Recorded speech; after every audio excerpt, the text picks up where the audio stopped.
Ici Martin enrhumé avec Simone. Simone un peu enrhumée, mais moins pire que Martin. On continue notre tradition annuelle. Oui. On vous parle de nos films préférés, nos 5 films préférés de 2019 et ceux qu'on a hâte de voir dans les mois qui s'en viennent. Es-tu prête à commencer? OK. Mon numéro 5, c'est Joker. Et voilà, révélation. L'année passée, j'avais hâte de voir Joker, mais j'avais vraiment peur de pas aimer ça parce que je disais, et je me cite, que le maquillage me mettait vraiment mal. Mais, une fois qu'on a vu le film, je pense que tout le monde en a parlé, c'est le but, je pense. Le but, c'est de nous mettre un peu inconfortables. Et j'ai trouvé ça... Il y a comme un inconfort tout le long du film. Tout le long du film, mais tellement bien joué par Joaquin Phoenix. Ça n'a aucun bon sens. Je peux pas... On risque de s'en reparler. Ok, parfait. Moi, ce que j'ai préféré du film, c'est vraiment l'attention aux détails visuellement. Tu sais comment les costumes, des fois, mettons, la couleur de son costume se retrouve dans le décor. Oui, c'est vraiment très, très beau. Oui, c'est juste pas plus haut dans la liste parce que c'est pas resté avec moi comme beaucoup de gens, c'est resté avec eux, là. Il y a beaucoup de gens qui y ont repensé, qui sont venus les chercher beaucoup, moi, un peu moins, mais quand même beaucoup aimé ça. Mon numéro 5. Oui. On est un peu ailleurs. Okay. C'est Toy Story 4. Oh mon Dieu! Et j'ai oublié que j'ai vu ce film-là. L'animation est extraordinaire, oui. Là, vraiment la pluie, les scènes extérieures, tout ça. On a ajouté beaucoup de nouveaux personnages, peut-être même un peu trop. Ouais. Il y en a vraiment beaucoup, même qu'on a délaissé plusieurs anciens. Mais c'était super bien fait. Forky est adorable. Oui. Duke Kaboom, Keanu Reeves. Excellent, c'est vrai. une scène en particulier là, qui m'a vraiment fait rire. Mais les deux de foire aussi, moi, leur fameuse scène là, où ils expliquent leur plan, là, ça m'a beaucoup fait rire. Et c'est fou que ça nous fasse vibrer comme ça 24 ans après le premier film, qu'il y en a eu 4. Un jour, vraiment, j'ai hâte de m'y retaper avec mon petit gars, puis de les redécouvrir. Il est pas encore rendu à l'étape des films. Mais ça il va bien. trouver l'animation du premier off, par exemple. Il va être comme, qu'est-ce que c'est ça? Mon numéro 4, c'est le film coréen Parasite. C'est le genre de film, tu sais, tout le monde en parle, tout le monde dit que ça risque probablement d'être le film qui va gagner le score du meilleur film en langue étrangère, mais qui pourrait aussi se retrouver dans la catégorie ça, c'est plutôt rare. Meilleur film, ce qui est rare, mais ça arrive. C'est presque un film d'horreur. C'est un thriller, ça, là, c'est le genre de film un peu comme on a dit pour Joker, là, qui a été malaisé tout le long. Parce que tu sais qu'à un moment donné, il va se passer quelque chose. Mais c'est ça qui est cool aussi, c'est que dans le fond, c'est une famille vraiment très très pauvre qui, le fils réussit à avoir une job dans une famille super riche, il devient le tuteur de la jeune fille de la famille et il essaye de comme... La famille essaie d'infiltrer la famille riche. Dans le fond, il veut que tous les membres de sa famille se trouvent une job pour cette famille-là super riche. Fait que c'est un peu eux les parasites, dans le fond. Mais à un moment donné, ça chire complètement. De cacher les yeux dans le cinéma. Mon numéro 4, c'est un film sur Netflix. Ah. The Irishman. Ah oui! L'avantage ou le désavantage d'avoir des films directement sur Netflix, c'est que des gens comme moi peuvent trouver 3h30 en partie coupée pour voir un film parce que 3h30 de suite, ça n'existe plus dans ma vie. Au cinéma, ça serait... Fait que ça gâche un peu l'expérience, c'est sûr, mais je l'ai quand même mis dans mon top 5 parce que c'est du grand cinéma de Martin Scorsese. Une distribution de feu, là. Robert De Niro, Joe Pesci, Al Pacino, les trois ensemble, c'est vraiment assez magique. Ouais. Les effets visuels, c'est quand même un peu fou. Robert De Niro qu'on voit passer de 30 ans à 80 ans. Oui, parce que la première scène, moi, j'étais comme « Ouh! » Mais après la première On scène... l'oublie, hein? C'est fou, hein? C'est vraiment bien. C'est rare qu'on a vu ça dans des films pas de super-héros. C'est ça, exactement. Ces effets visuels-là. Ouais, Marvel, le peaufiné et le Scorsese peut s'amuser. Moi, écoute, un peu comme Joker, en fait, j'hésitais entre Joker et Irishman pour la 5e position parce que c'est deux films que je peux voir, que c'est des excellents films, mais c'est juste moins mon goût personnel. Ceux qui ont été vraiment marqués par des films comme Goodfellas puis Godfather. Mais c'est vrai que c'est super bien fait. C'est juste tellement long! C'est fou. 3h30, ça Ouais. Moi, j'ai même préféré la première moitié à la deuxième. Toute l'histoire de lui, comment il vient impliqué dans la mafia, l'histoire de lui comme livreur avec son camion, tout ça, j'ai vraiment adoré. C'est vrai. Troisième position. Très contente que ce soit ma troisième position, c'est Richard Jewell, le film de Clint Eastwood, qui est sorti vraiment récemment. Que je n'ai pas encore vu encore. Non, mais ok, à chaque année, je pense que je fais ça, mais c'est mon père qui l'a fait. C'est mon père qui a filmé ce film. C'est aussi mon père qui avait fait The Mule de Clint Eastwood l'année passée. The Mule, moi, j'avais moins aimé ça. Richard Jewell, qui est un fait vécu, en fait, un garde de sécurité qui a sauvé la vie de beaucoup de gens à Atlanta, dans le début des années 90, quand il y a eu les Jeux Olympiques. Il y a quelqu'un qui avait déposé une bombe, puis il a spoté la bombe, puis il a sauvé la vie de tout le monde. Mais après ça, les médias ont vraiment twisté l'histoire, puis ont fait croire que c'était lui qui avait mis la bombe là pour devenir le héros. C'est vraiment épouvantable. Mais moi qui aime toutes les histoires un peu true crime, là, les faits vécus de meurtres, de mystères, c'est vraiment venu me chercher. C'est tellement bien joué par tout le monde. Lui qui fait Richard Jewell, c'est Walter Hauser? Je crois que c'est je l'ai vu dans quelques rôles puis il est vraiment bon. Il jouait entre autres dans la série Kingdom que j'ai pas encore vu la dernière saison, mais il était dans excellent. il faisait, c'est drôle, hein, il fait toujours des films d'Olympique et de drame, mais non, c'est un acteur qui est pas très très connu. Puis il est vraiment vraiment bon. Kathy Bates, Sam Rockwell. Ouais, ça a l'air très bon. Olivia Wilde, tout le monde est vraiment vraiment bon. C'est très beau, bien sûr, visuellement. Ma troisième position est aussi un autre film Netflix, Marriage Story. On s'en reparle. Avec Scarlett Johansson puis Adam Driver. Au départ, ça m'a un peu dérouté. Je m'attendais pas tout à fait à ça. C'est un peu... ça m'a fait penser à beaucoup de films de Woody Allen, même des pièces de théâtre, parce qu'il y a des longues scènes de dialogue, les décors, il y a rien d'impressionnant là. Il y a pas de flafla dans ce film-là. Ouais. Tout est mis de l'avant pour apprécier le dialogue, la performance des acteurs, qui est très très vrai. Scarlett, c'est un de ses meilleurs rôles en carrière. Adam Driver, il est hallucinant. Là. La scène de chicane, là, ça va te briser le cœur. Ouais. Laura Dern, actrice de soutien, de feu. Oui. Super bonne. Elle est toujours bonne. Donc oui, un film triste mais beau et touchant à la fois. Excellent. Je n'en dirai pas plus. On s'en reparle.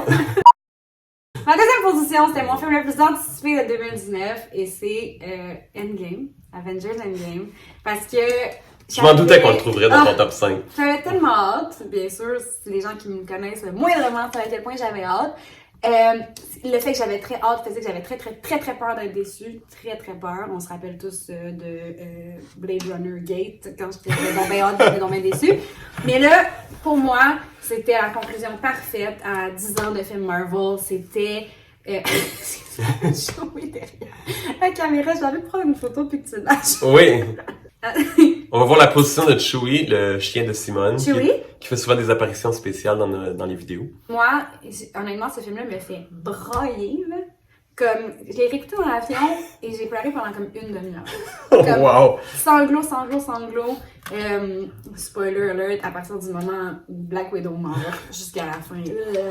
Je trouve ça parfait. Si tu connais pas Marvel, tu peux pas être comme je vais écouter Endgame pour le fun. Non, tu l'apprécies après avoir vu tous les autres. Oui, tu sais. Que ce soit cette grande conclusion. Captain America qui pogne le marteau. Thor, et comme la fin, le fait que Captain America a pu avoir sa vie avec Peggy, moi c'est comme non. Non, c'est excellent comme conclusion. Ouais, je l'ai pas mis dans mon top 5, moi je l'ai bien aimé. Ma deuxième position, c'est Rocketman. Ok, ça me fait rire. L'année passée, ta première position, c'était Bohemian Rhapsody. J'avais genre oublié que j'avais vu Bohemian Rhapsody. Puis là, je te rappelle Rocketman. J'adore les biopics musicaux. Chewie est en feu sur le divan. La musique d'Elton John est excellente. Taron Egerton, il est vraiment bon. Le jeu, la voix, il est vraiment impressionnant, ce gars-là. Puis j'avais déjà vu son potentiel dans d'autres films comme Eddie the Eagle, entre autres. Oui. Un petit film qui est passé un peu sous le radar, mais qui était excellent. C'est un film qui est plus flyé, plus fantaisiste que Bohemian Rhapsody, un peu plus à la La La Land ou Across the Universe. Moi aussi, j'avais aimé ça. J'avais trouvé ça un peu... Genre le film que je trouve des fois, on dirait qu'ils nous prennent un peu pour des épais. Tu sais, comme ils répètent beaucoup d'affaires où ils sont comme regardez, comme la mère est méchante, regardez, comme Rachel Madden est méchante. Des fois, j'étais comme moi, j'aurais voulu que ça nous laisse plus... Que ce soit plus nuancé, un peu subtil. C'était très bon. Puis j'espère que Taron Egerton va être nommé aux Oscars parce que, wow. Excellent.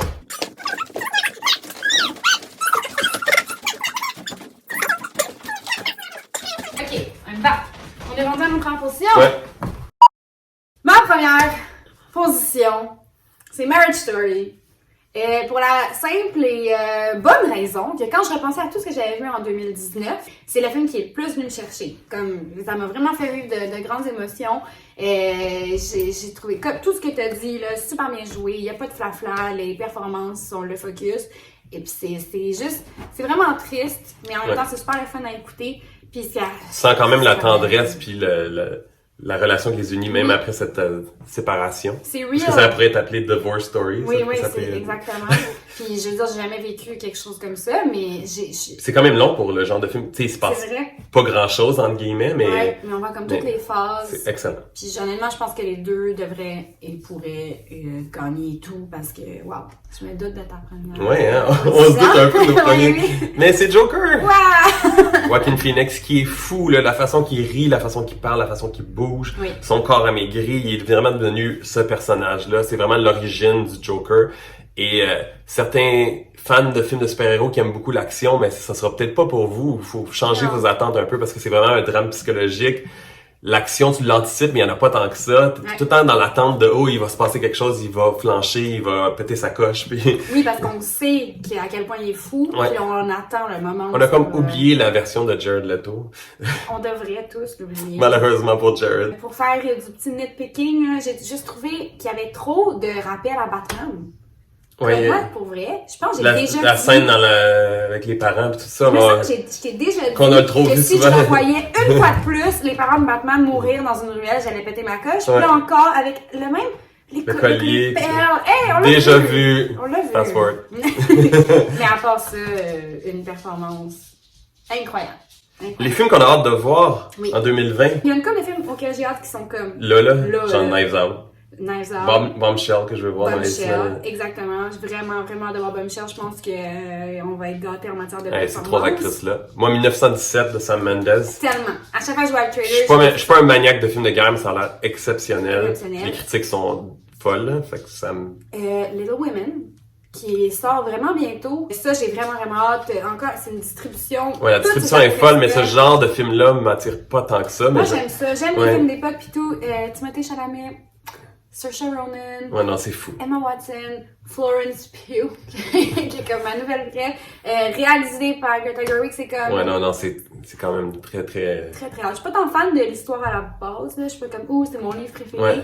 mais c'est juste de voir cette réalisatrice-là, qu'est-ce qu'elle a fait, que j'ai vraiment hâte de voir. Moi, il y a le nouveau James Bond, No Time to Die, qui est le dernier, Je pense avec que- Daniel Craig, qu'on a entendu parler depuis 3 ans, parce qu'il y a Ouais, toujours ouais. quelque chose, des mauvaises histoires, puis La tout va... bande-annonce m'a rien- Moi, je sais pas. m'a rien Je suis fait. curieux. Super-héros, il y a évidemment Black Widow puis Wonder Woman. Wonder Woman, j'ai vraiment hâte.